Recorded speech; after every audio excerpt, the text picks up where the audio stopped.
Hi, my name is Dewey Berry. I'm with Berry Good Games, and today I would like to share with you Graffiti City. Graffiti City is for 2 to 4 players, ages 10 plus, that plays in 45 to 60 minutes. It's a strategic, dice allocating, area control, paint brawling game.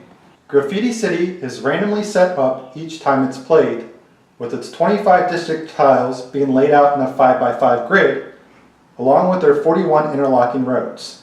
Players will choose their characters and receive a player board, player pawn, a paint tank, 3 dice, and 30 paint tokens in their player card.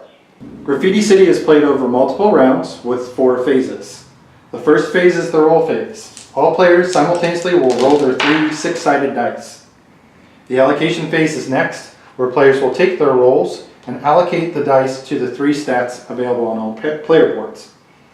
The third phase is the action phase, where players, in turn order, will take up to the allocated dice values in each of the stats, in any order they wish.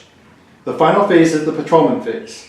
The first player will move the patrolman and then confiscate paint wherever he stops, and issuing a new line of sight where no paint may be tagged. Let's take a look at a player's turn during the action phase. Stella here has allocated a 1 to her movement stat, a 6 to her absorb stat, and a 6 to her tag stat. She can do these in any order that she wishes up to their allocated values.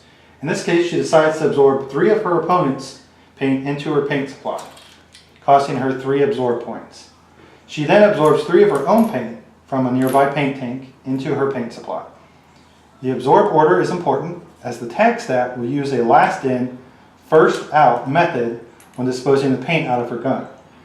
She decides to tag the positive point area she's at to obtain majority and score 5 points if she can hold it at the end of the game. This costs her 3 tag points. With 1 movement, she crosses an uncolored road and then spends her last 3 tag points to put her opponent further behind by tagging a negative point district. Play continues until one player's last paint token has been absorbed from their paint tank. The round will continue in normal fashion, and at the end of that round, players will score based off of whomever has majority on each district and road. Graffiti City is a great game for strategic and introductory players alike because of its layering, easy to learn strategies that blend seamlessly with its theme.